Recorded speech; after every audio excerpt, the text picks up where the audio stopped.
بسم اللہ الرحمن الرحیم۔ شروع کرتا ہوں اللہ کے پاک نام سے جو بڑا مہربان نہایت رحم والا ہے۔ دوستو، بہنوں، بزرگوں، السلام علیکم۔ آج کی ہم اس اسلامی معلوماتی ویڈیو میں ہم اڈیسیا پر عیسائیوں کا حملہ اور سلطان نور الدین زنگی کے دور حکومت کو بیان کریں گے۔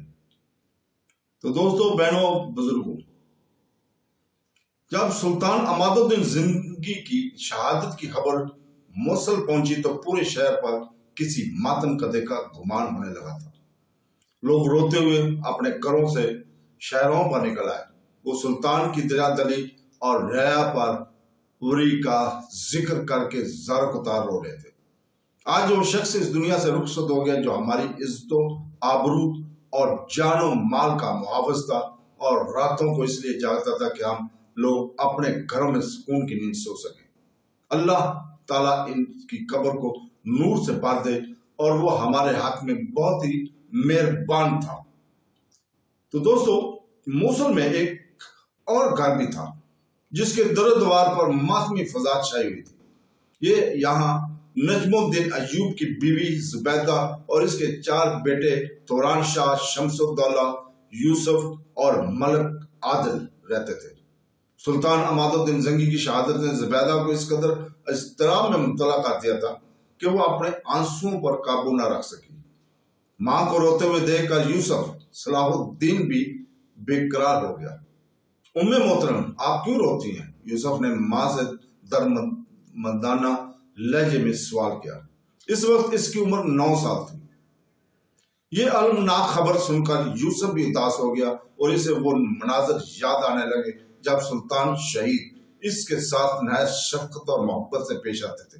ایک بار عماد الدین زنگی نے موصل میں ایک خصوصی مجلس قرأت آراستہ کی تھی، اور اس میں کم سر بچوں کو تلاوت قرآن پاک کی دعوت دی تھی۔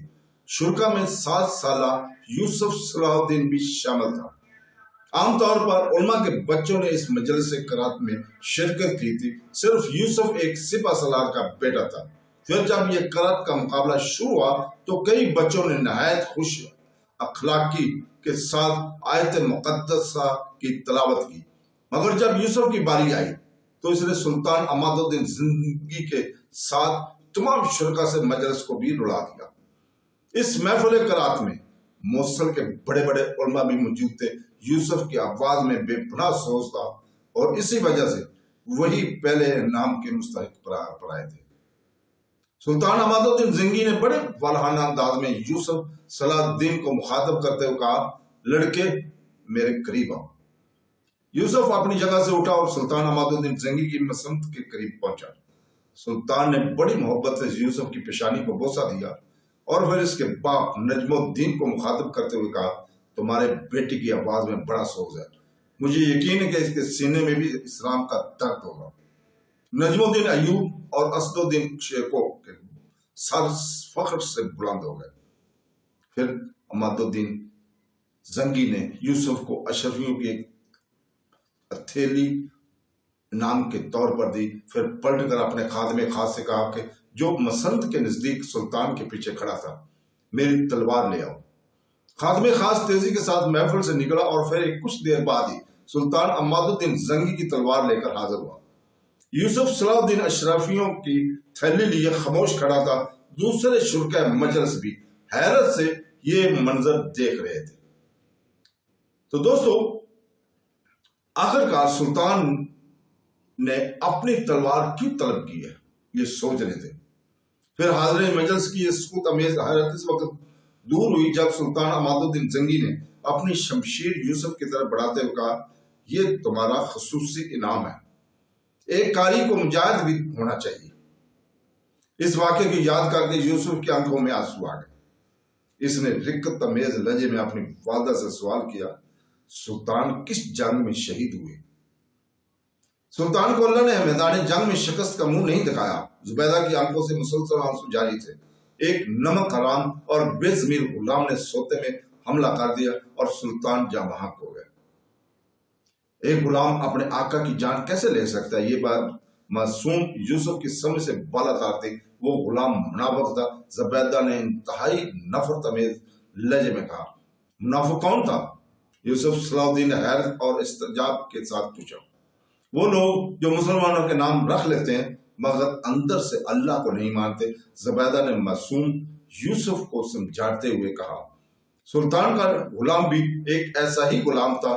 میں بڑا ہو کر سلطان کے قاتل سے بدلہ لوں گا۔ یکا یک جوش و غضب سے یوسف کا چہرہ سرخ ہو گیا اور دیکھنے لگا۔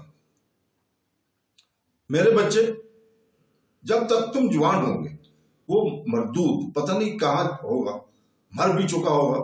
زبیدہ نے انتہائی شخصیت لہجے میں کہا۔ یوسف کچھ دیر تک خاموشی سے کھڑا رہا اور سوچتا رہا، پھر وہ تیزی کے ساتھ ماں کے کمرے سے نکل گیا۔ زبیدہ بیٹی کی اس طرح حرکت کو دیکھ کر گھبرا گئی اور پھر خود بھی اٹھ کر یوسف کے پیچھے پیچھے چلی گئی۔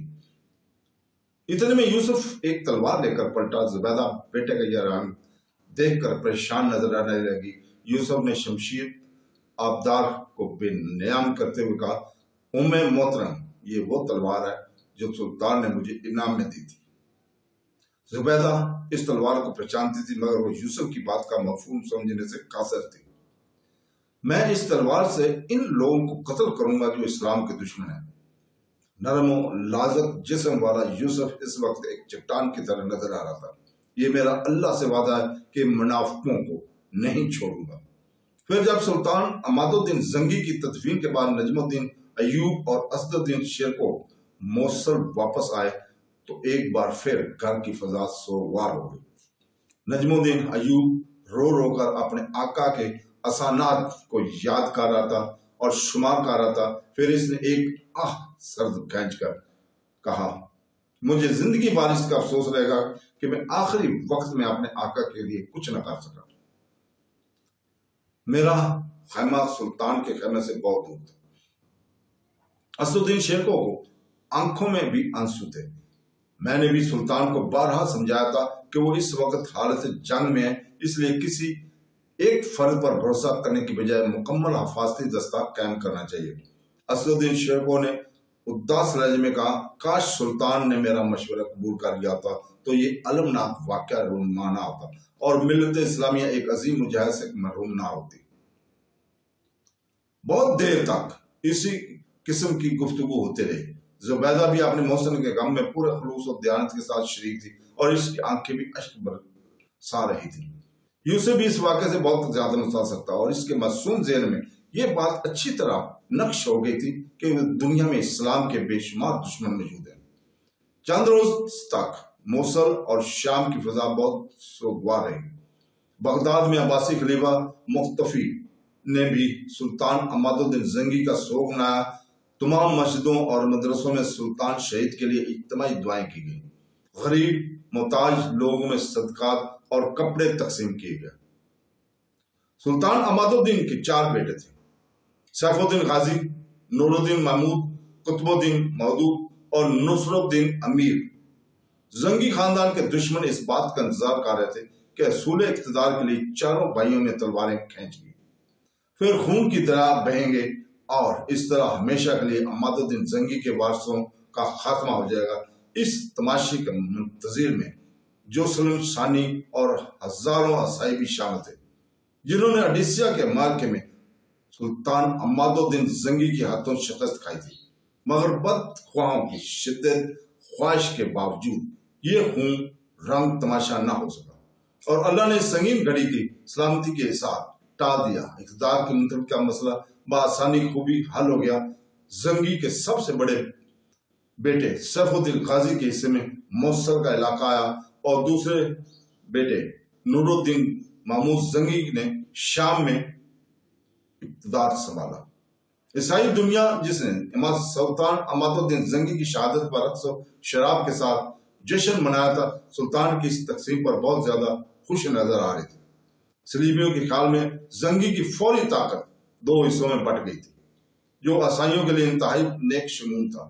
اس صورتحال سے فائدہ اٹھانے کا آرمینیا کے عیسائیوں باشندوں نے ایک نئی چال چلی۔ ان لوگوں نے اپنے ایک